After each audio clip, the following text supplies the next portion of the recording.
What are you doing? Evening the odds.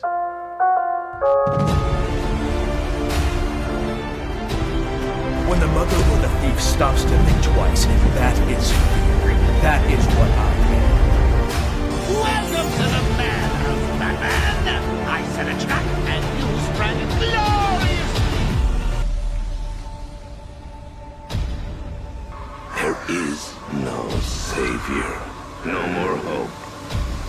No more Batman.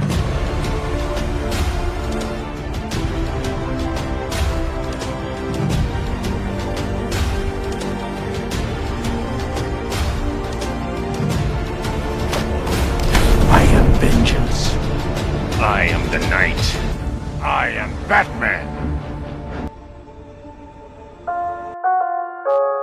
Welcome back, Bat fans and fans of Off-Panel, Off-Topic. I am your host, Jake Williams, for a very special, hence why we had a different theme song there, a very special of Off-Panel, Off-Topic, very different than what we usually have on the show. But I think you'll enjoy this. This is going to be part one of a 4-part series talking about all of the Batman Arkham games in chronological order. Hence, why you look at the title and it says Batman Arkham Origins.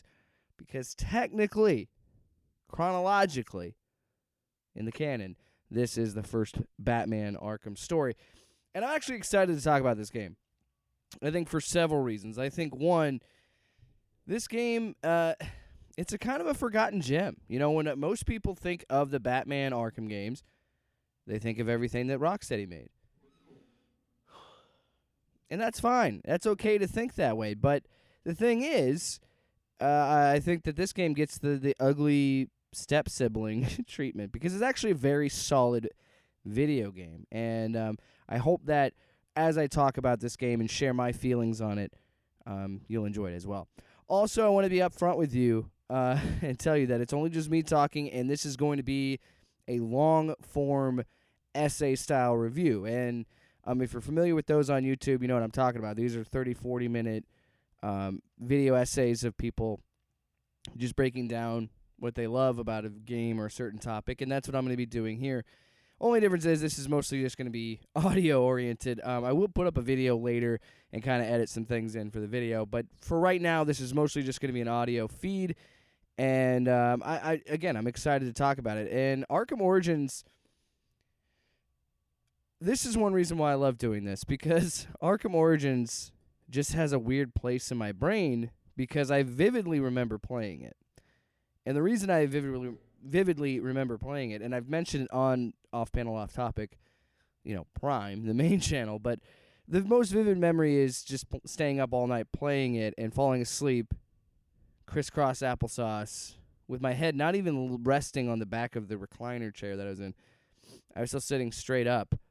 And that's exactly what it was. And Luke came in, woke me up, and then I immediately went back to playing the game. That's the most vivid memory of it. And it's also funny because I never owned the game. That was Luke's game. And it was at the time when I was part-time. He was going to school. We were still early 20. Well, I don't even think I was in my 20s yet. Yeah, I was just turned 20 when that game came out. So I was quite a young boy playing this game. And I have not played it since that first time playing it. I've never owned it, and I just never have. I tried to restart it a while ago, but I never did.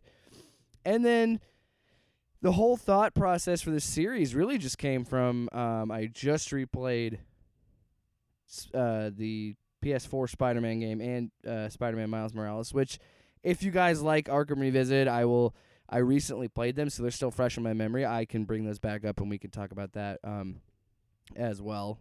And get ready for Spider-Man 2, because I know that's what a lot of us are wondering is what Insomniac's going to do with that game. But regardless, I just played those, and then I remembered I had Arkham Asylum, I remembered I had Arkham Knight, and those are the only two I had, and I think I bought Arkham City years ago, but I might have sold it or whatever the case may be, but I got a copy of that, and it kind of snowballed of, like, what if I did a series, because I've always wanted to do something like this. I've always wanted to have a long-form discussion of a video game or movie. And I know that's kind of what we do with our reviews, But this is something that, I don't know, just feels a little different because I'm going to be, instead of doing an overview of the plot, I want to go, through all of the deep dive of everything I have. I will be totally honest with you. I did not 100% this game. I don't think my goal is to ever 100% these things. I think my goal is to try and get a new experience at it than I originally had. And that means going through and just playing some side missions or doing some things that I just didn't do the first time around. Or I think the second time around. Sorry, I didn't mean to blow into the mic there, but this will be my third playthrough of Arkham Asylum, and I also think my third playthrough of Arkham City as well.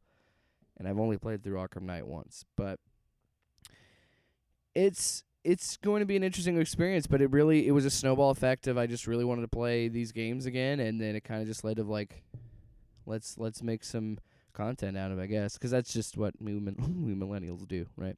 So enough preamble, let's get into it. And right before we talk about the plot of this game, I do want to kind of talk about the backstory and how we got to this situation of Batman Arkham Origins, because it's kind of a weird game to have in this franchise, because you had the massively successful Arkham Asylum, and then the even more successful sequel, Arkham City, which, of course, we'll be talking about those in the next 2 episodes. But the level of hype going into Arkham Knight has got to be through the roof, right? And I think that there was just, and we'll talk about it here in a little bit, but there was also that panic between Warner Brothers and, just the Batman licensing of people. This is too long of a gap between Arkham City and Arkham Knight, which, by the way, is only 4 years. So to most people, that's okay, but WB really wanted that. So a little bit of background for Batman Arkham Origins. By July 2012, Warner Brothers Interactive Entertainment, or WBIE, was planning Rocksteady Studios' next Batman game as a prequel based on the Silver Age of comic books, featuring Superman, Wonder Woman, Green Lantern, and The Flash. And that game would explore the first confrontation with the Joker, and with the release date no later than 2014. So what's interesting about this is I want to know more about the Superman, Wonder Woman, Green Lantern, and The Flash. So they were trying to get Rocksteady to do a prequel Batman game, but it also involves the Justice League, which might have been kind of the genesis for Suicide Squad Kill the Justice League.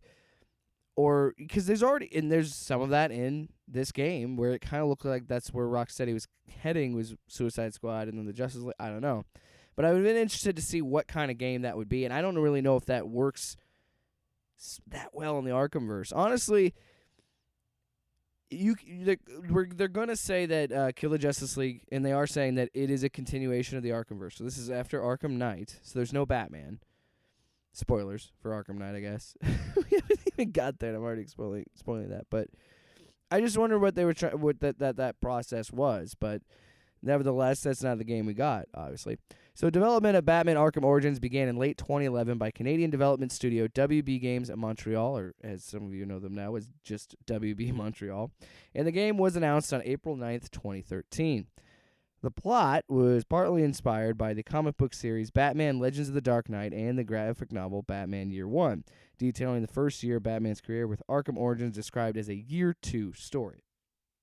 Which they do mention in the story that you've been Batman for 2 years, so you're not completely inexperienced, but if still rough around the edges Batman. And honestly, I think that, and I'll talk about this more when I get into the plot of it, but I think that's probably one of my favorite aspects of this game, is just playing with a young, angry Bruce Wayne that's not as quite disciplined as we see him in the rest of the Arkham games, because that's a veteran, more experienced Batman. And that just seems something I would like. Also, parts of the plot, such as Batman's relationships with Joker, Gordon, and the game's Christmas setting, were partially inspired by Batman the Man Who Laughs, Batman Turning Points, and Batman the Long Halloween. Game director Eric Holmes had this to say about developing a prequel. The Batman of Arkham Asylum and Arkham City was comparable to his comic book counterpart, a fully formed, experienced character. Arkham Origins could explore our aspects of the character, such as his lack of experience and greater vulnerability. The game was to be considered 80% complete by January 2013, and WB Montreal used the remaining development time to tweak the final product. So, yeah, we can already see that there was just something different, and this is what's so weird about this game. I think that, you know what, I'll save it for when I give the full thoughts after that. Let's just jump into the plot. So the plot of Arkham Origins takes place 2 years after Bruce Wayne becomes Batman. The game starts with taking control of Batman as he stops a prison break at Blackgate. This eventually leads to a boss fight with Killer Croc, and after you defeat Croc, he tells you that he's one of 8 assassins out to kill Batman.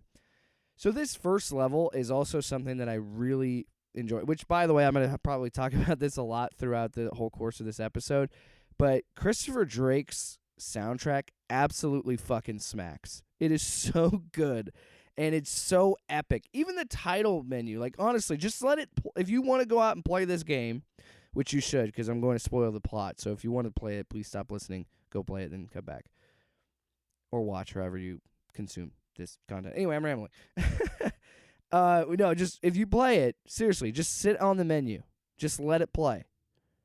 And you'll just hear how epic the soundtrack is. And I would recommend, if you can, play with headphones and just fully embrace this score, because the score is just fantastic in this game. And I think that it gets set up so well in this first sequence, because when you hop into Blackgate, there's a really great moment of, you'll notice in this game, people don't necessarily believe you exist, because you've only been on the job for 2 years. So people think you're a giant bat. Some people think, the usual thing of how people view Batman if he hasn't been around forever. And it does such a great job of setting up how he uses fear. And again, I think that, and we'll talk more, obviously, when we get to Arkham Knight, but I think this game smartly does tie in very well to the other 3 games. And that's why there's always this confusing feeling about it, because it could exist on its own as its own Batman game, 1. 2, it doesn't necessarily need to exist inside the Arkhamverse, but 3, it adds more to the Arkhamverse, because this game is very much about fear. Asylum is about fear. City's about fear. They're all about the fear, and in this game kind of has that feel of it, and it has it early on in the game, because there's a thug beating up the warden, and as you're coming in, the guy that he's confronting is freaking out because you see the shadow of yourself on the wall, and you see how imposing of a figure you look like, and that's such a cool feeling of, like, you get this moment of, like, okay, I'm back in the saddle, I'm Batman again. Because, again, by the time we've played this game, we've had 2 other Arkham games, so we kind of know how this works, and we'll definitely touch on that combat. So the game starts with you taking control of Batman as he stops the prison break as Blackgate, as I mentioned. After the Croc fight, you go back to the Batcave, and then you find out more about the identities of the other assassins, which actually is a really cool clip. It's a little bit long, but stick with me, because I think this really sets up how cool this game really is. Assassins, sir? As in more than one? That's right. And you heard this from the mouth of a crocodile, man? His name is Killer Croc. He's already behind bars. Oh, I pity his cellmate. I don't. Let's see what else is on the drone's hard drive. Each of them gets one of these envelopes. I need them delivered tonight. They're all hired killers, the best in the business. Black Mask isn't messing around. Slade Wilson, Deathstroke, former military, subject of a failed medical experiment. Failed, you say? Garfield Linz, aka Firefly, burns on 90% of his body. His obsession is going to be his end. How unlike anyone I know. Here's a face I don't recognize. Copperhead. Strange. These reports reference a male, not a female. 14 escapes, huh? Well, you won't forget nada. What the?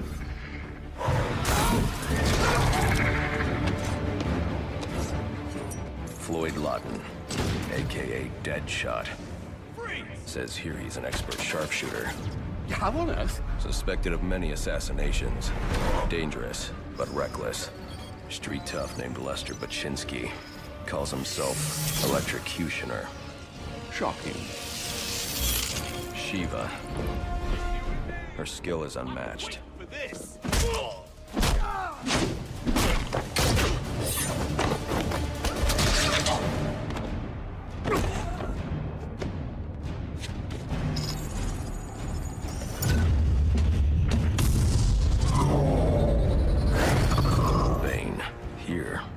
Gotham.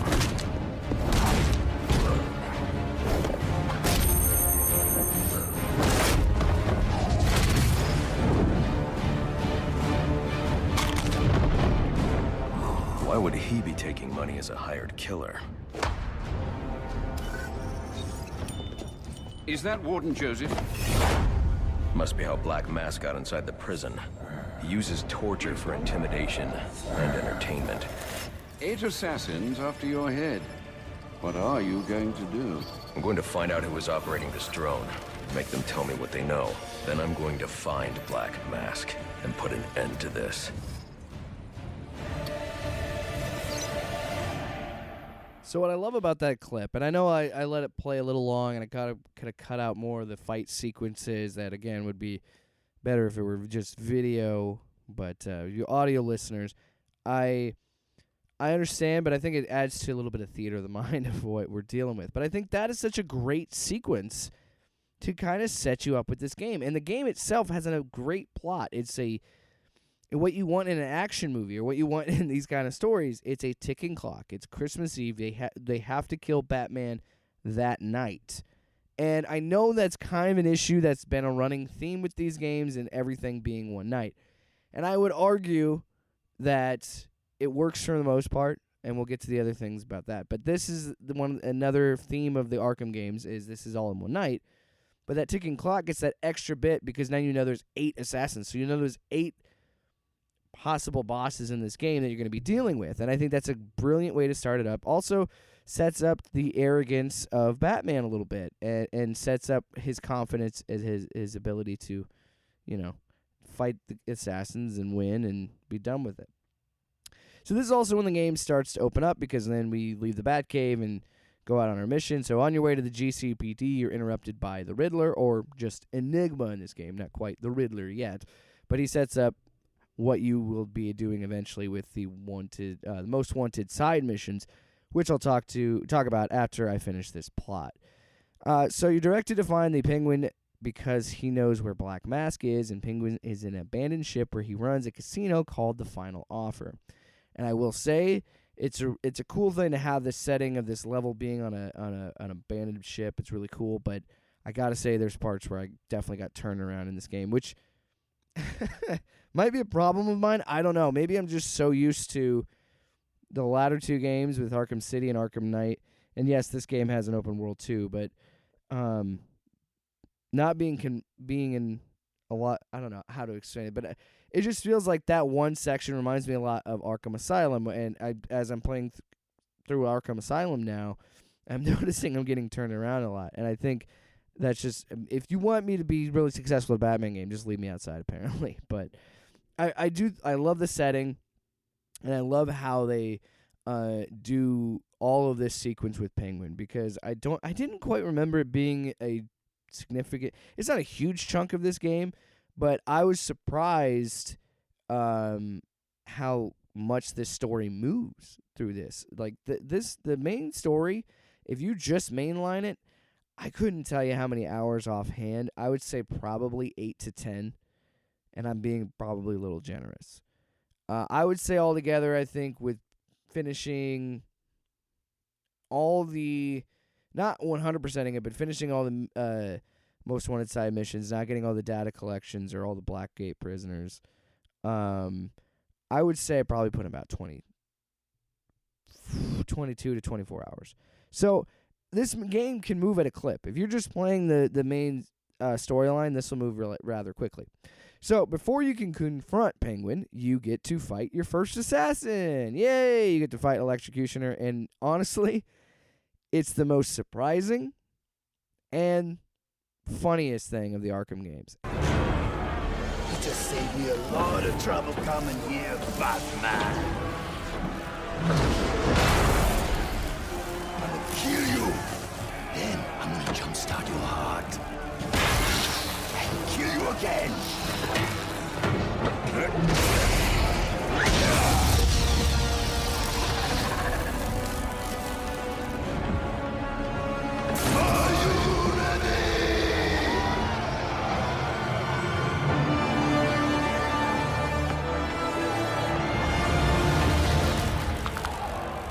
I'm looking for Black Mask. Where is he? I ain't here to talk. I'm here to kick your ass. This is your last chance. You're about to be taught a lesson in pain. Name yourself after an animal, and you're gonna get eaten.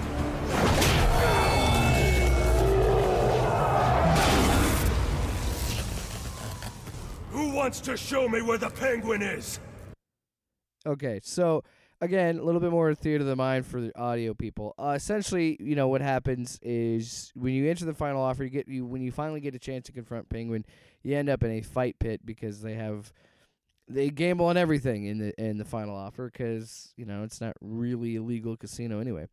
And I leave that clip in because it's so hilarious because, as you heard, it's this build-up. It's this epic confrontation. He's one of the 8 assassins. It's obviously going to be your typical boss fight. And you literally, when you hit the strike button, it literally cuts to a cutscene of you dropping him down in an awesome jumping jumping drop kick. It's amazing. And then you have that moment that I left at the end where he says, "Who wants to tell me where the penguin is?" It's just fantastic. And it's not something you usually see in most games like superhero games or even these Arkham games, of that ability to completely subvert your expectation of what that was going to be. You heard it. It was a build up to this epic fight, and it ends with one punch, or one kick, I should say, and it's fantastic. So after you make your way through the final offer, after that fight, you got to find Penguin. You get into Penguin's penthouse, and then that's when shit really hits the fan. And I love this sequence, and I remember the Deathstroke fight. Yes, Deathstroke's here. I remember this very vividly. That's the first thing I remember when I booted up this game, was thinking about getting to that part, because I remembered how difficult it was, but how fun and challenging and interesting it was. And I'll mention this later, when I give my final critique, but I think it bears repeating. I will go out on a limb and say this. I think, again, I haven't beat Arkham City or Arkham Asylum, and again, I know that Arkham Knight doesn't really have boss fights, but I can tell you right now, after playing through this game again, I think this game still has the best boss fights, because there's so much thought and flair put into it. Everything all these games feel cinematic and have these special feels to each character, but I just think Arkham Origins does it differently, and I think this is an example because Deathstroke shows up, and it sets up the best boss fight in the series. And it's a fun way of using the mechanics in a little bit different way. So the whole time you're fighting Deathstroke, you're actually the camera's pulled in tight. Not quite like a fighting game, but it's still, the camera's pulled in tight, and it's just you and Deathstroke. There's no other henchmen that they could throw in as like little things that pull aggro and take you away from the boss. No, it's just a straight up mano-a-mano one-on-one fight, and that is something we don't see typically in the Arkham series. When there's a boss fight in the Arkham series, it's usually a Predator stealth mission and fighting, taking out other henchmen and then taking them out, and we'll talk about the Freeze one when City comes up, but things like that where you have to change tactics, and those are great. Or there's I'm seeing a lot of it in Asylum right now, but there's still that moment in this game. Don't get me wrong, but there is still that moment of, okay, there's the boss over there. I'm gonna fight him, take him out. This is the first level of it. So that's done, but now they're going to add in some more characters. I mean, shit, they do that in the Bane fight. The Bane fight is another Titan-style fight where you're dodging and throwing a batarang at him, and you're also trying to take out other enemies. So to have a change like that is awesome, and it's kind of frustrating. I can already tell, without even playing the other ones, that it's going to be something that I just wish... I just wish they did more of is do that. And I think it's not only those Arkham games. I think it's the superhero genre as a whole. I think there's too much focus on spectacle, and I think we need to get back down to like showing these close-in fights and choreography, and that's what we get a lot of with this Deathstroke fight. And you're not just hitting the counter button, you're also timing your counters, and that's something. And again, as we play through, maybe I'll see it in other games. But as I can remember, I think this was the only game to incorporate that style of approach to boss fights. Now, when you fight like Blade, people with like machetes and stuff in the other games, yes, you do time the dodge, unlike this game where you just hold the button. But in Arkham City and Night, you actually have to time your dodges with that. But it's really amped up in this, and just like every other boss fight, there's 3 layers, but it's really cool. When he uses a remote grapple, shoots this bomb at you, and when you can stop that motion and then pull him with the bat claw and then run up and do this clothesline move, it's an awesome animation, and it just really shows you how strong Batman can be and how he could really fuck people up. And it's real fun. And also, I love at this point because you're fighting him and he's hitting you with the sword and you use your gauntlets and fight. Eventually, you take his sword from him and, you win the fight. And it's such a fun reward. And when you win, if you're like me and you died a few times, when you actually can get it right and nail it, it's fucking rewarding. And that's such a big compliment to this game's boss fight designs, where a lot of them felt rewarding. And we also get the new gadget that's exclusive to this game. It's the remote bat claw, which I abused the hell out of in stealth missions, and I know a lot of people did too, but it is what it is. But yes, shout out to the Deathstroke fight. After that fight, you try and go and get Penguin, and then Penguin escapes, but we get news that Black Mask has been murdered at Lacey Towers. So Batman travels to the towers and investigates the murder scene, piecing together that the victim was not Black Mask. Now, this is when we get the new mechanic that has existed in all the Arkham games. Because in Arkham Asylum, you use it as like a way to track like different DNA, like fingerprints or cigarette smoke or whiskey, like different things to track forensic things. And they do, I can't remember, I'll know when I replay it, obviously. But they do keep doing that throughout the series. This was the first time we incorporated the reconstructing a crime scene that you see in Arkham Knight. And I think what's interesting about them doing it in Arkham Origins, this is where there are a few things, like the grapple boost, that just don't make sense to not have them. Like, why does he have them now in the prequel but doesn't have them later in his career?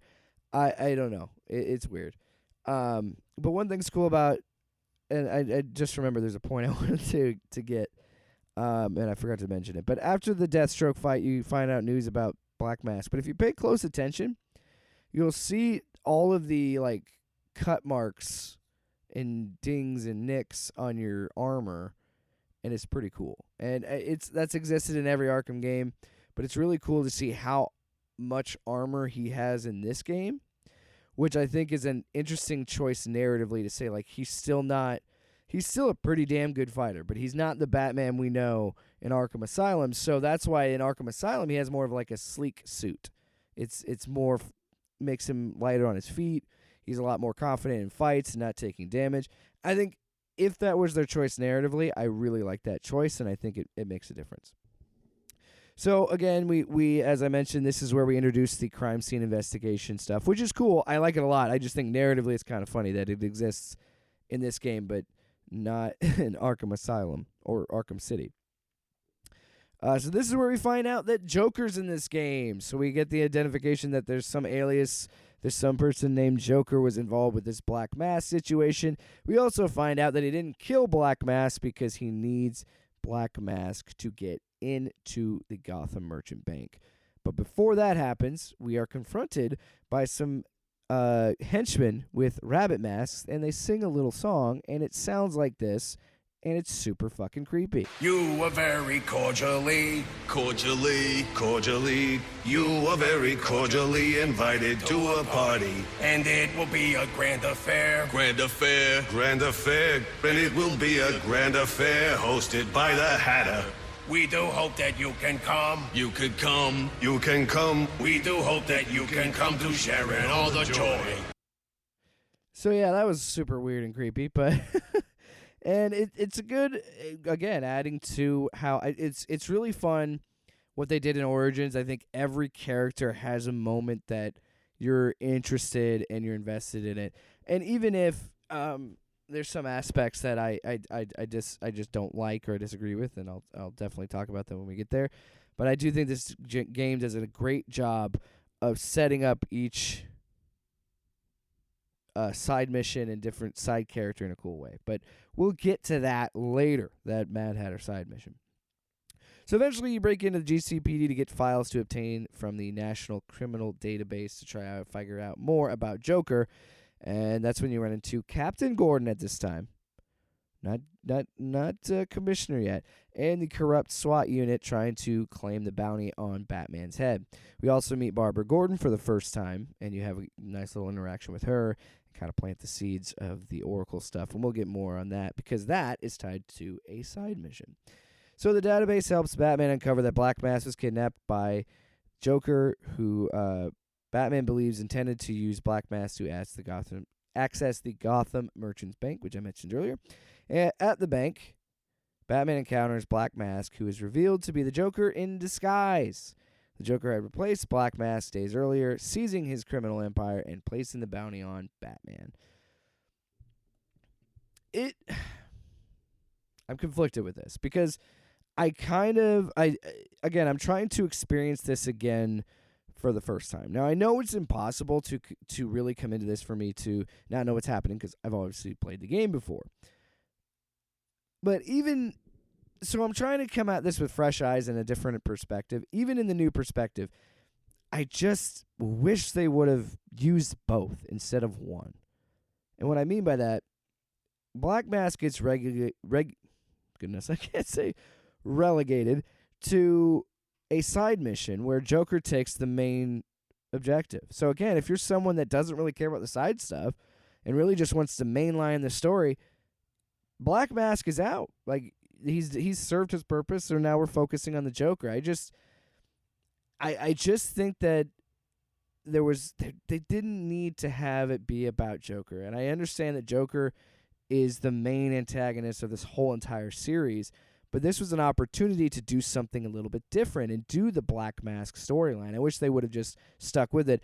And if they're going to have a Joker reveal, don't necessarily push Black Mask to the side. Maybe still have him incorporated in some way. And I understand that you really can't do that if you just say the Black Mask that did the bounty. Maybe Black Mask does do the bounty, and Joker didn't want to. He said, "Why claim it when I could just?" I don't know. The whole point is, it doesn't suck. It's not bad. It's not unearned. It's just, I kind of wish they would have just stuck with the Black Mask stuff. That being said, the Joker stuff that's in this game is great, and I love it, and I'm glad he's a part of the game. I don't know. I just feel like it could have been set up a little bit better, if that makes sense. So now we're in the hot pursuit of the Joker. As I said, he's the main dude now. Forget Black Mask. Put him in a side mission. But before we do, we do deal with Joker. We have a boss fight with Copperhead, and this is a pretty trippy fight because she poisons you, and so you had to fight multiple versions of Copperhead. Also, I do like how this game makes Copperhead female. I think it's an interesting gender flip, and it was kind of cool to see that. And her fight is fun. I love the constant disorienting feeling you have as you're poisoned, and you have to counter all these Copperheads, and you have to pick out the right one. And I think eventually she starts swiping at you with claws, so then that kind of lets you know, okay, so she's the main one I need to go after, the one that is doing the knife swipe stuff. But I really liked her fight, and it was really cool. I liked how they did this, how they and some are different. Like Shiva, for example, is a side mission. Deadshot is more of a side mission. So not every single assassin gets the full main storyline treatment, but when they do have them, it works incredibly well. And again, I still think this game right now, as I've only played the one, I'm going to tell you right now, I feel like this one has the best boss fights of the game. of the whole series, I mean.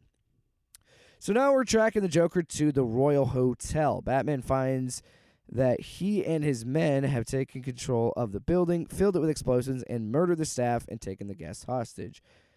Yeah, so it's fucking great. Also, I noticed the antagonism of the Joker is great in this, where he's like, look what I've done. Because if you remember correctly, at the beginning of the game, we thought that Commissioner Loeb, which is a reference to Jeff Loeb, so that was nice.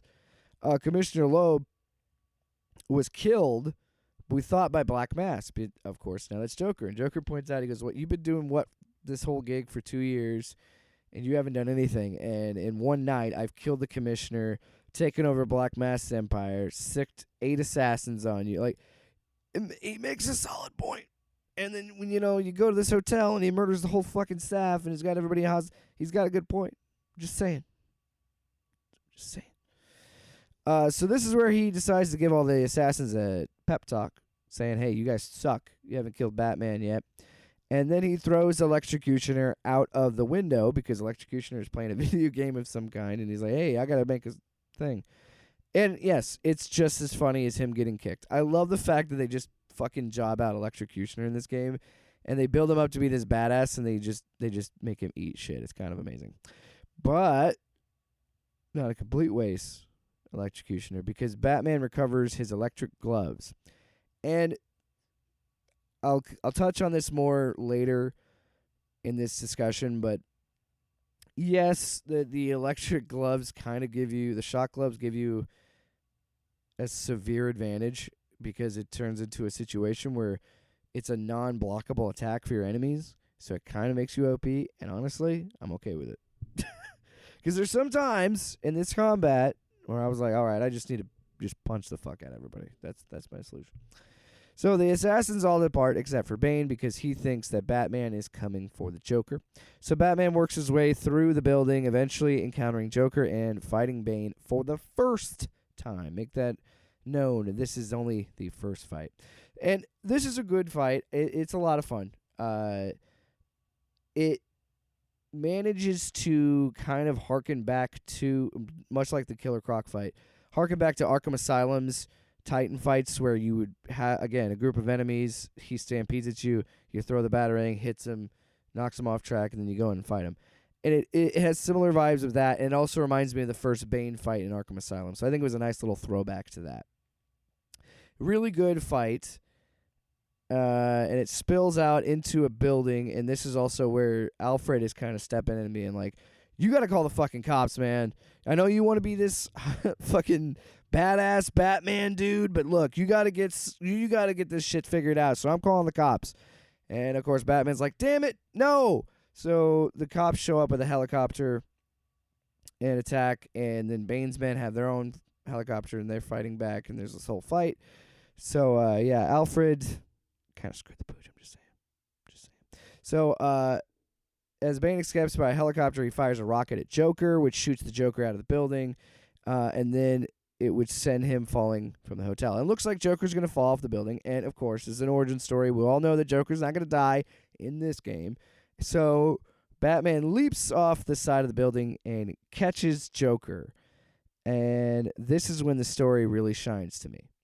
Because Joker gets apprehended, he goes to Blackgate Prison, and this is when we start to understand more of the Joker in this game, and kind of sets up what it's like in the rest of the other games, and of course he's examined by Harleen Quinzel. I'm going to play a little bit of a clip of why I love this sequence so much.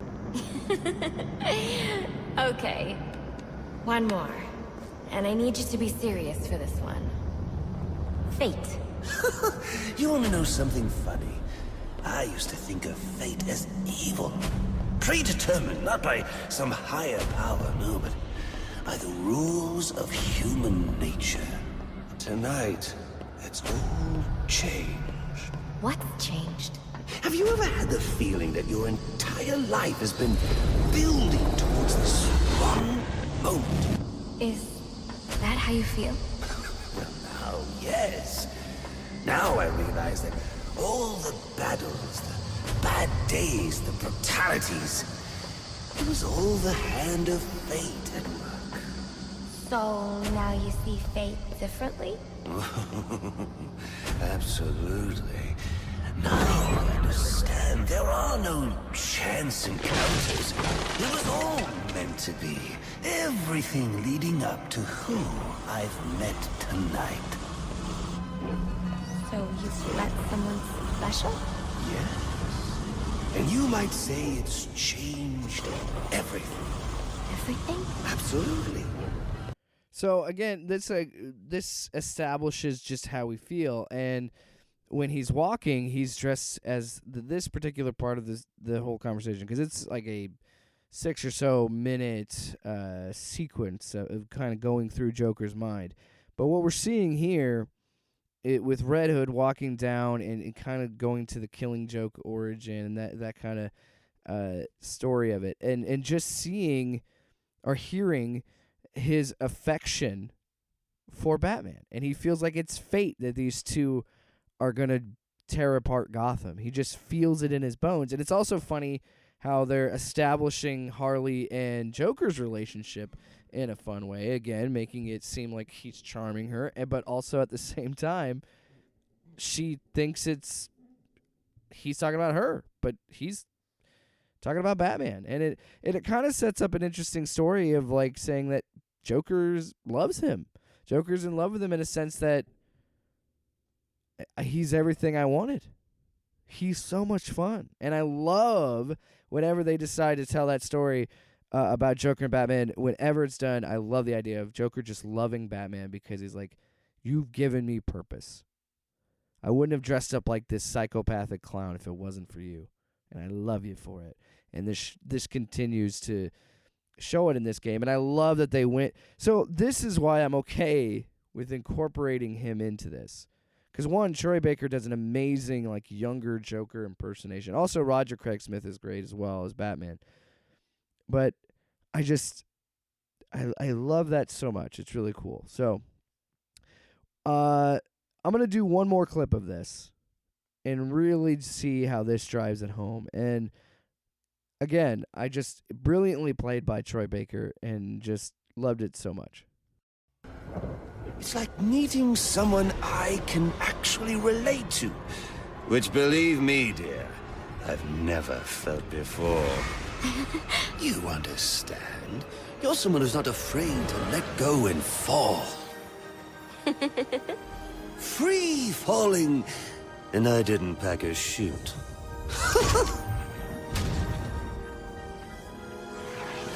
Do you know what I mean?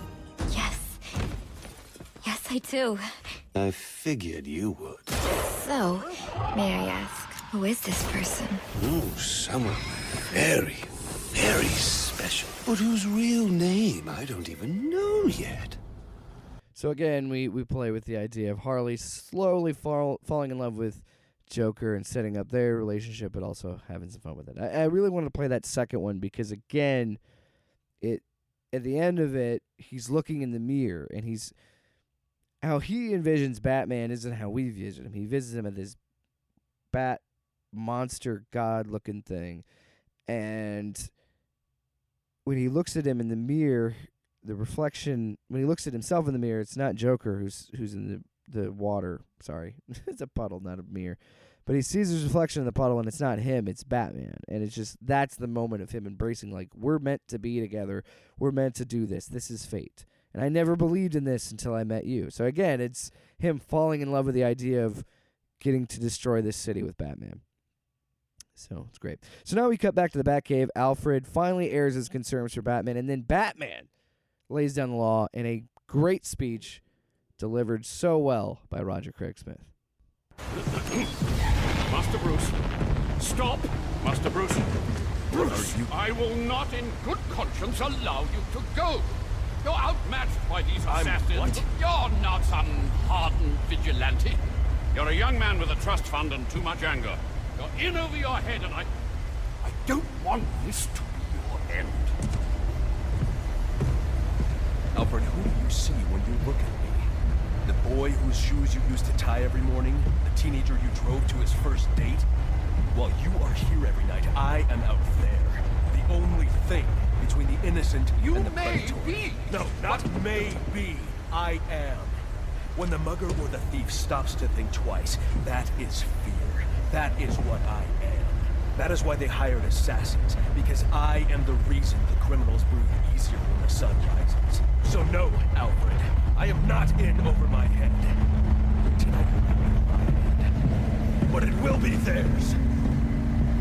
I love this sequence so much because, again, it really does kind of lay it all out there. Lays bare that there's still that fatherly connection between Bruce and Alfred. That's always been there in any form of Batman media, but it's nice to see this early Batman, this 2 years in, where he's like, hey, you're going to die. You're not, this isn't, you're not this vigilante you think you are. You're this trust fund kid and da-da-da. And the fact that he just shuts him down and goes like, no, I'm fucking doing what's right. I'm doing it. You don't know what this is. You don't know. Just it's really cool to see that. And it does also kind of make Bruce still look like the kid to Alfred, but that makes all the sense. So Batman locates Bane's headquarters, then discovers that Bane knows that Batman is Bruce Wayne, and he blows it all up, destroys all the evidence. So before we confront Bane again, the game remembers that Firefly is still in it, so he launches in oh yeah, by the way, I don't think I've mentioned Firefly at all in this whole thing. So even I forgot Firefly existed until this mission popped up, if I'm being totally honest. So Firefly is launching an assault on the Pioneer Bridge, forcing Batman and Gordon to work together and overcome the assassin and his bombs. Meanwhile, Bane breaks into the Batcave and beats Alfred nearly to death. We don't see this is off screen, but this is all happening while you fight Firefly. And honestly, the Firefly confrontation was a cool boss fight. I enjoyed it a lot. I wish, I don't know, the diffusing all three bombs section was like, there are aspects of this game, and I think that it isn't just this game's fault. I think it's a lot of games now where you really, and it's not even necessarily their fault. It's just, you have this certain thing where you're like, hey, when this game came out originally, this is a $60 game. We want to pack as much content as we can. And so I think for the most part, it's good. It's just there's definite times when it feels like padding. And before you fight Firefly, when you have to defuse the bombs, it just seems like, okay, let's do this thing. And unfortunately, that happens a lot in the side missions, but we'll get there. So you have the fight with Firefly, which is really cool, and has, again, to incorporate using different you have to use the glue grenade, which is a fun way of saying, hey, we get it. The freeze grenade doesn't show up till Arkham City, but we're going to have a narrative way to work around it. It's a glue grenade. Deal with it. So you have to incorporate that in your Batclaw and like different gadgets to defeat him, and it's great. It was a lot of fun. So Bane does that to Alfred. We find out when Batman goes to the Batcave, and then using the shock gloves, he remembers to what Electrocutioner said, being like, hey, I'll kill you, restart your heart, and kill you again. And he's like, aha! So then he charges up the gloves and resuscitates Alfred and saves him. But before he does, there's a really nice, tender moment where Batman thinks Alfred's is, well, when Alfred does die, and he looks at him and he says, I wish I had a clip of the line. But he looks at him and he says, don't blame yourself. And pretty much saying, do not put this burden of me going on yourself. This isn't your fault. And it's really cool. I need to stop saying really cool. I say that too much. It's a really nice, sweet, tender moment. And makes you happy when he brings him back. Because you don't want to see Alfred go. Even though, again, we know Alfred is in the other Arkham games. But regardless. So, this is also a part in the game when Batman finally says, you know what, you're right, Alfred. My lone wolf approach almost got you killed, so maybe you're right about that. So Batman works with Gordon and the GCPD to retake the prison, and then Blackgate. So then Batman is forced to fight Bane again, and this is the time that's my favorite part of the game. I love that, and this changed, because originally it was the Deathstroke stuff, but I think that this is my favorite part of the game because it's classic Joker, Batman scenario, and I love it so much. So this situation, when you fight Bane for the second time, This is where you had to fight him to death when Joker places himself in an electric chair that will automatically kill him unless Bane dies. So this is where we have the whole moral conundrum. So then we have the fight. Again, it's the usual Titan-style fight. Once you get Bane down, or get to a certain point, then Batman says, okay, I'm just going to have to shock him to death and then see if I can resuscitate him. So, I mean, which is honestly smart. I mean, what else? You got gloves that you know are capable of reviving people. Why not do it? So Batman uses the electric gloves to stop Bane's heart, and this makes Joker be like, all right, that works. Works for me. So now I'm going to go detonate these bombs around the city. So then Batman, by the way, this is one of my favorite bits where Gordon's there and he gets hit and Joker takes his gun in a scuffle and Joker runs away, and then Gordon's like, you're going to kill Joker too? And he's like, hey man, I didn't kill this guy. I'm resuscitating him. He's like, wait, what? And he's like, yeah, that's not my style. Even though, I got to say, throughout all of these Arkham games, the level of bodily harm you give these henchmen, some of these motherfuckers ain't getting up. Just saying. So, Batman revives Bane. This is not a good idea because Bane is like, I'm not going to be thankful that you saved me, because he immediately grabs him by the throat, injects himself with the T1 version of Venom, which I'm pretty sure is Titan. I said that in my script, but I'm not sure if that's true or not. I apologize if it's not. But anyway, he injects himself with the T1, and that sets up its fight. Now, this is really cool because this is like a survival horror aspect to this game. And one thing I'm noticing as I'm playing through Arkham Asylum, and I think one of the reasons I love it so much, is that there's so much fear and intensity in Arkham Asylum, and it's like a horror game. And so we kind of have that aspect here. And it also reminds me of the Croc fight in Arkham Asylum, where there's so much venom pumped into Bane that he's this giant hulking monster, and you have to take him out before a certain amount of time. If you don't take him out within 10 minutes, then he gets the T1 and it makes him stronger and fucking knocks you into the wall and kills you. But anyway, it's an interesting fight because it's a lot of sneaking around, but it is kind of like the Mr. Freeze fight in Arkham City, where if you go and use the crate to sneak attack him, he'll rip apart the crates. So then you have to try and be a little more creative and, use the bat claw to hit the fire extinguisher to blind him for a minute and sneak behind him and attack him. And then once you do that, he hits you through a couple walls, chases you through, you turn around, you hit your remote bat claw, so it ties up his arms and it keeps him tied up as you take away his T1 venom, and he kind of just goes, weak Bane now. So yeah. I mean, what else can I say, right? So Batman finally defeats Bane, and then we find out Bane doesn't remember that Batman is Bruce Wayne, because it's also set up earlier that there is a condition that if you take too much venom that it can mess with your memory. So that's a nice way of them just writing themselves out of a corner, with Bane knowing his identity in this game, because then it's like, well, what about the other games when you know? They're like, no problem, amnesia. It was one of the few times in the story I was like, all right. So it is what it is. Now we've moved on. So now Batman fights his way to the Joker to the prison chapel, and this is where the game ends. So this is where we learn that Joker's pissed because Batman did revive Bane and saved him and resuscitated him. So then Joker proceeds to try and goad Batman into killing him, and then of course that doesn't work. You subdue him and put him down, and then that is the end of the game. And then we also hear at the end of the game, in the credits, there's a radio interview saying that Quincy Sharp says he will lobby to reopen Arkham Asylum, and that's how we get the tie-in to the first game. And then in a post-credit scene, which I guess is ignored at this point, Deathstroke is in prison, and Amanda Waller approaches him to join the Suicide Squad. Now, maybe Deathstroke shows up and kill the Justice League, but I doubt it.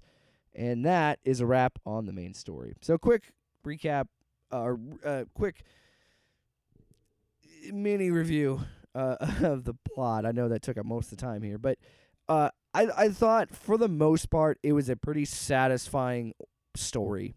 It wasn't, and yes, there are moments where we could deal with flashbacks very briefly of Thomas and Martha Wayne's death. we kind of deal with that a little bit, but they definitely lean into it more in Arkham Asylum, which I'm glad they didn't do as much in this game. But, chronologically, narratively, it makes sense. It manages to work. I didn't just make a joke about it. The Bane thing was an issue. I guess they found a way to write themselves out of it. But overall, I really loved how they established this Joker's relationship with Batman by tying it to the traditional relationship that we know, but also adding a little spin to it was nice. Again, I just wish we could have got more of Black Mask. It is what it is. So now I want to move on to talking about the side content or the most wanted. I'll break down each one. Not going to be super elaborate like the main plot, but I'll kind of just go through what it is. So you first find out about Anarchy, and I'm not going necessarily in alphabetical order, but I just kind of wrote these how I wrote them. There's no rhyme or reason. So you first find out about the most wanted mission for Anarchy after you leave the final offer and after you finish with the Deathstroke fight. He sends you a transmission, and honestly, I got to give WB Montreal credit. I kind of agree with Anarchy sometimes. Oppressed citizens of Gotham, your cries for help have been heard. I am Anarchy, voice of the people, here to save you from the plague of corruption that now infests this once proud city. Those hired and elected to keep us free and safe won't lift a finger. And why would they? They've been bought and paid for, encouraged to turn a blind eye. If they won't act, I will.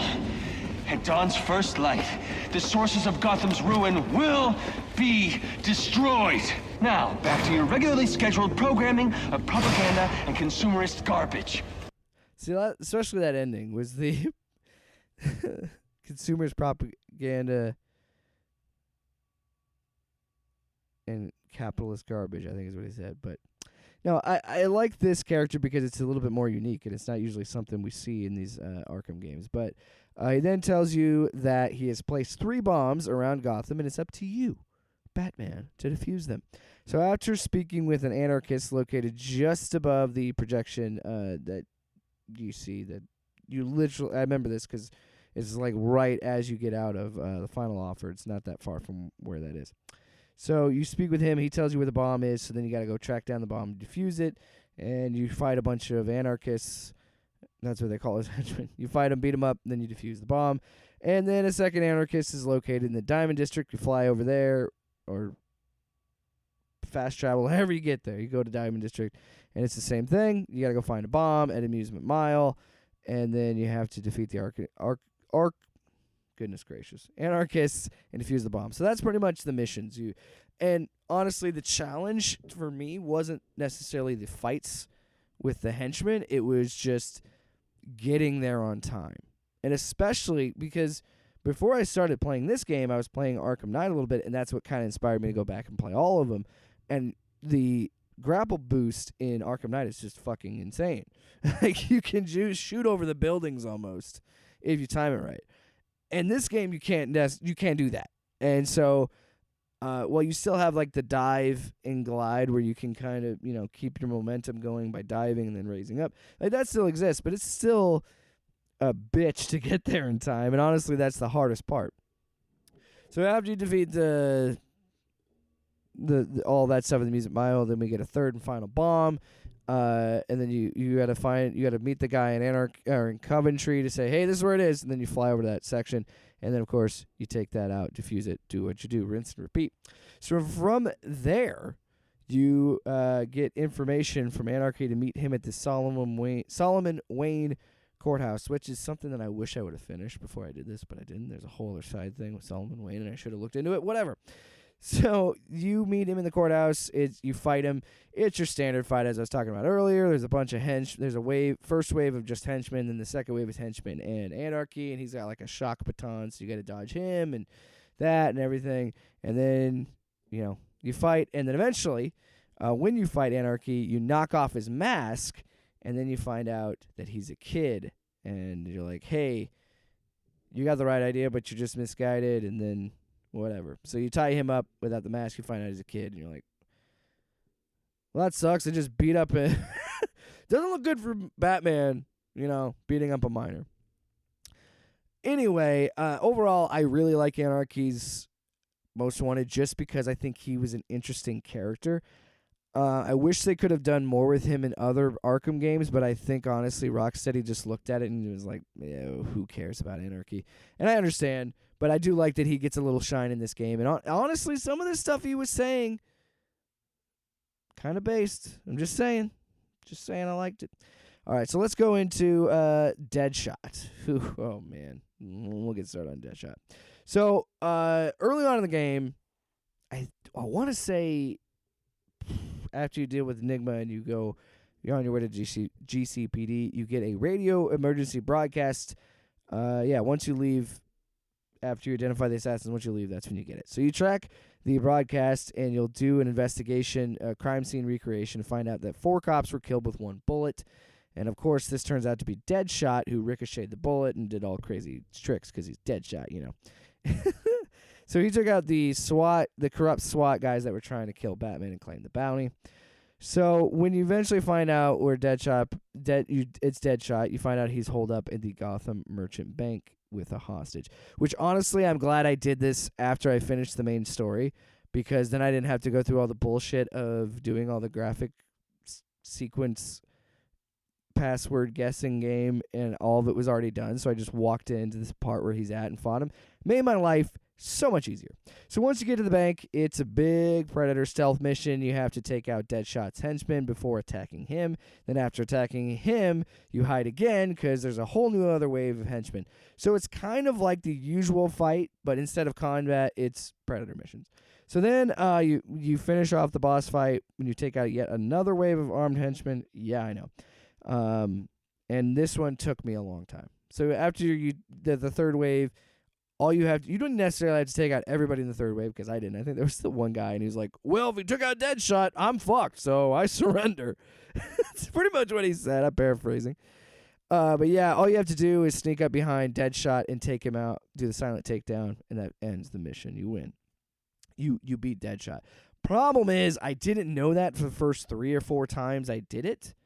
So I was very confused when I was like, why do I keep fucking failing this mission? And then I found out then. So, yeah. I'm just glad I didn't, as I said, I didn't play this until after the main story, and I did because I am terrible at this. Although I did cheat and use the remote back claw. Oh my god, the remote claw solved so many problems, but even then I still died multiple times because I'm terrible at stealth. Deadshot was a nice change of pace in a sense that, yeah, it's just like every other one when it's just, okay, it's a big room of enemies that I had to take out and then take out the boss. But the fact that it was a stealth mission and added some variety to it. Also, I loved it when you went into detective mode. It shows his like when you fight snipers, it shows the red dot, but instead of a straight line, it's a zigzag all over the place. So it shows that he's going to kind of shows you that he's going to trick shot you, and I don't know. I thought it was a cool little detail. I enjoyed it, but again, it runs into the same problem that the Anarchy mission does. In this, it's a lot of samey. Dead Space, Deadshot, not so much again because of the stealth, but the DNA of the sameness is still there. So now let's move on to Mad Hatter, which, woo boy. So this is probably the most unique, most wanted mission, and I think probably my favorite. So after the investigation at Lacey Towers, as I mentioned earlier, you have the creepy singers that sets up the Mad Hatter stuff. I actually did this immediately after the invite. I was like, I want to know this one. Because, when I first played this, I kind of just mainlined it. So I didn't really play the side missions. So I was like, ooh, this is fun. I didn't get to play this. And so I went and ran off and did that. So Hatter has kidnapped his Alice, in air quotes, and he wants you to find him. So once you find the hideout, you have to find a room full of henchmen, and then you make a move on Hatter. So unlike the other ones, you don't beat him up in the fight, which is nice. A little change of pace. I like that. Instead, we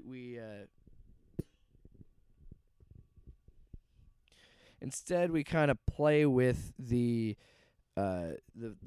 format of how you would do a most wanted mission. And again, I really like it a lot. And how they do that is when you go to make a move on the Hatter, he is standing in front of Grandfather Clock and then hits you with some mind control or some really, really good at LSD. We don't know. The jury's still out. So either way, he sends you to this other reality that's Wonderland, and you have to figure out puzzles to escape. And once you do break free, you can break free from mind control. You take out the Mad Hatter. I loved it because, again, it was the most unique, most wanted mission of the game. I think it was one of the more unique missions of the game overall, not just that particular sequence or just not that particular stuff with the side missions, but it was very reminiscent of the Scarecrow stuff from Arkham Asylum. And again, when it does something different like that, it's awesome. When they really go out of their way to make a compelling side mission, it's great. But the problem is most of these side missions just feel like padding. And while some of them are, again, tied to the main narrative, they don't have the impact that this one does, because this one is so different. It's not just, yes, you fight a room full of enemies, but after that, you have to do some puzzles. You have to figure some things out.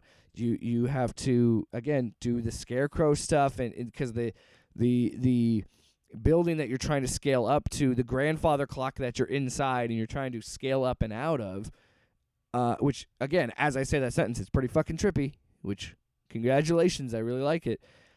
As you do that, the level is changing to you, and I really think that's cool versus, again, just taking out a room full of thugs and then taking out the enemy. So it's what I want from these side missions. I know that you can't do that with every one of these most wanted missions, but that's what I want when I have these side missions in these Arkham games. And if I remember, I really liked the ones in Arkham City, and I hope I'm right on that. I know that I liked the Arkham Knight ones. The only problem I had with the Arkham Knight most wanted stuff was, again, they weren't boss fights, and at least with these and the Arkham Origins, they end in boss fights. So let's move on to Shiva. So Shiva's most wanted starts after Batman discovers a baby crying on a crib. Find out it's just a recording, so it lures Batman in, and Shiva strikes. She tells Batman that there's an innocent man about to be killed, and it's part of a test. So once you arrive, that's the little thing on your map, you go over there. So once you arrive, you see it's a cop being strung up above an electrified pool.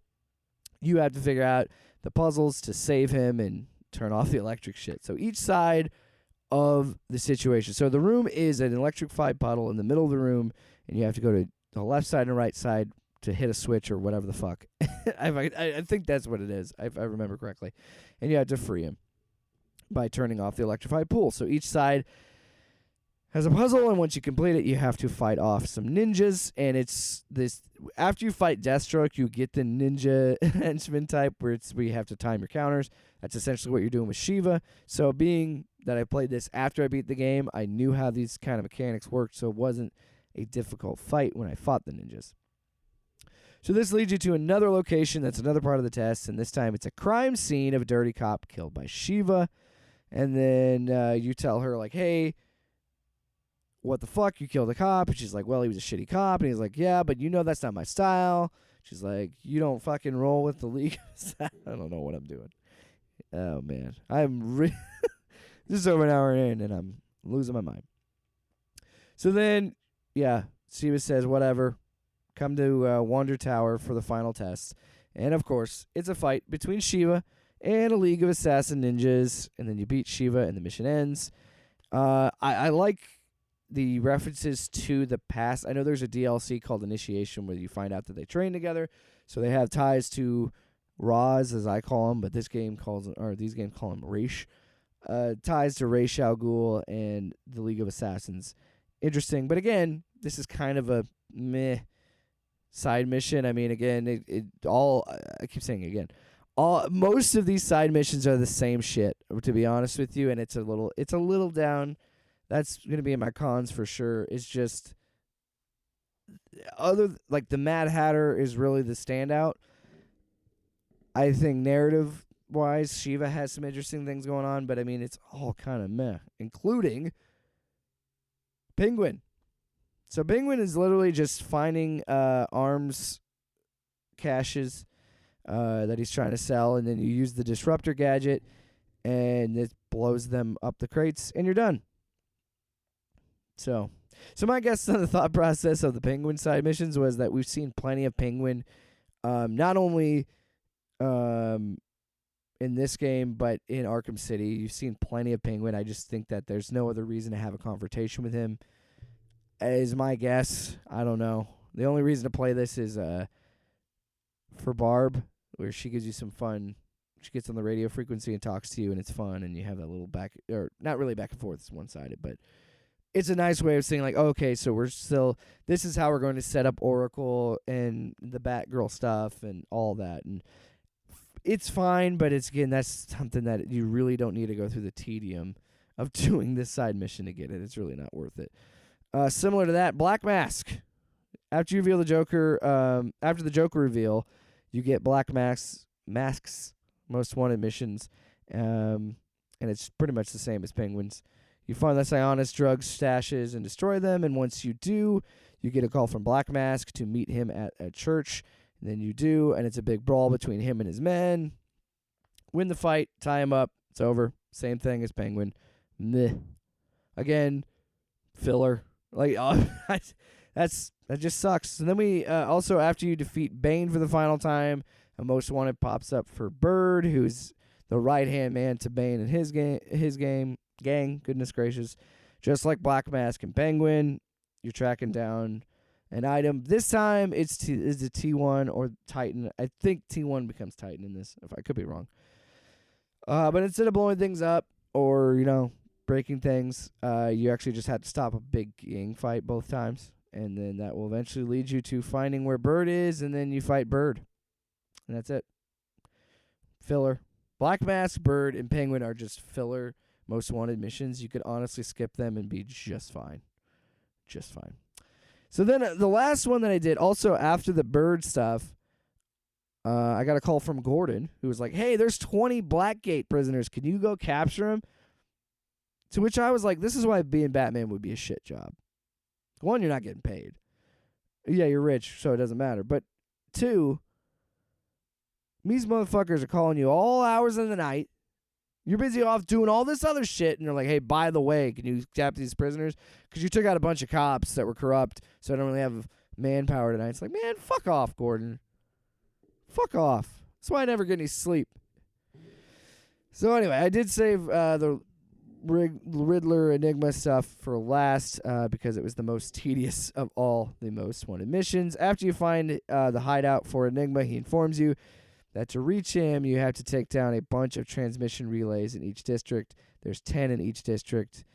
As an added bonus, if you get this game's version of Riddler trophies, which are data packs, you gain access to a secret room. I didn't do the secret room because I gave up after finding all the transmission relays, taking them out, and then going back to Riddler's hideout to finish the Most Wanted mission, only to have it say, yeah, I stopped him. Like, I literally put in the passcode to stop him from spreading all this, incriminating information and data all over Gotham. And that's it. Nothing else. Because they have to justify not apprehending Riddler, I guess. I don't know. Why are the Arkham games so focused on making Riddler the most tedious motherfucker? Maybe that adds to him being a villain because he's so goddamn annoying. And it's not even just the things he says, it's just the stupid fucking trophies. And then I forgot, as I'm playing through Asylum, you know what? Forget it. We're going to wrap this up. I'm just going to keep bitching about Riddler. So let's go to the pros and cons of Batman Arkham Origins. I'm just going to run through the good things first. The story might be the best in the series. Jury's still out on the other ones, but as of right now, I think going back and thinking about it, and I always remember there were several beats of this story that stuck out of my brain, and this is the first time I've played this game in 9 years, almost 9 years, which is also insane to think about, but might be the best in the series. It is a joy seeing these characters interact with Batman for the first time, and I love the people still reacting to him as if they didn't know he was real or not. You know, that usual stereotypical thing, like, was he a giant bat or whatever. I think that it works for me, and I enjoy it. Christopher, as I mentioned earlier, Christopher Drake's soundtrack fucking slaps. It's amazing. The voice acting is great. Troy Baker's Joker is a great young version of Hamill. I also love Roger Craig Smith. He has the right amount of intimidation, but also doesn't have that hard, grisly voice of Kevin Conroy. So I like it. And again, boss battles are fucking great, and they are the game's strength. But let's get into the cons, because no game is perfect, right? The cons, the combat system. It isn't bad by any means. It's strictly just the free flow combat that the Arkham series is known for, and it takes advantage of that brilliant system. However, this version of free flow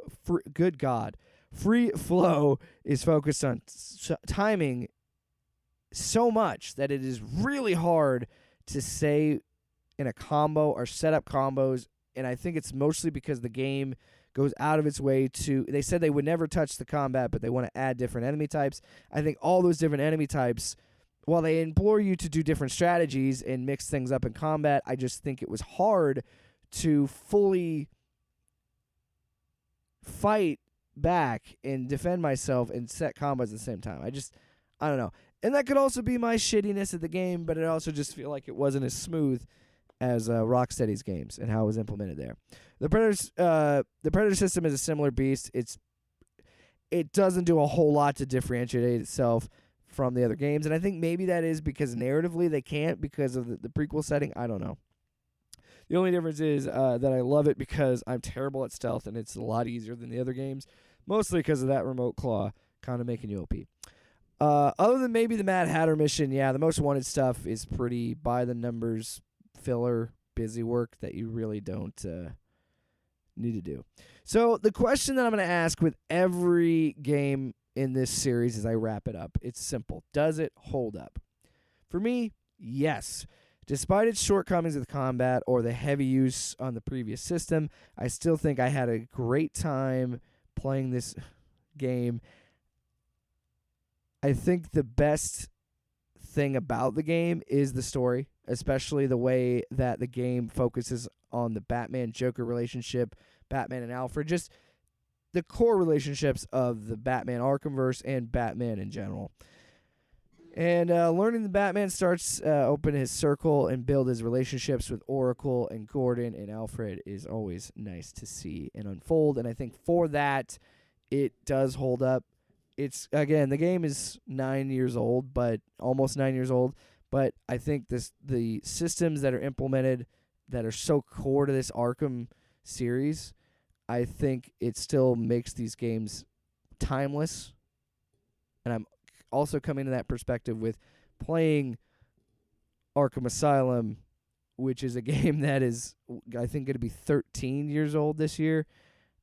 2009 is when it was released. So, yeah, I just think that this is another example of, yes, this holds up because these games almost can be timeless for me. And that's how I feel about it. So that's it. That is the end of part 1 of Arkham Revisited, Batman Arkham Origins. I really hope you guys like this series. I hope you are feeling that itch to hear someone gush about Arkham Origins all over again. I still feel like it is kind of the forgotten stepchild of the series, especially the fact that we have no remaster for it, while Arkham Asylum had been remastered twice. Arkham City has been remastered twice, and then rebundled twice. Because they put the Return to Arkham remaster right before Arkham Knight came out, but didn't put Arkham Origins in there. And then, of course, you have the Arkham Collection, Arkham Trilogy, and it's just Rocksteady's games. They still acknowledge them in the lore and the canon, but won't acknowledge them for a remaster, which is just silly to me. Anyway, thanks for listening or watching, and we'll be back next time for Batman Arkham Asylum.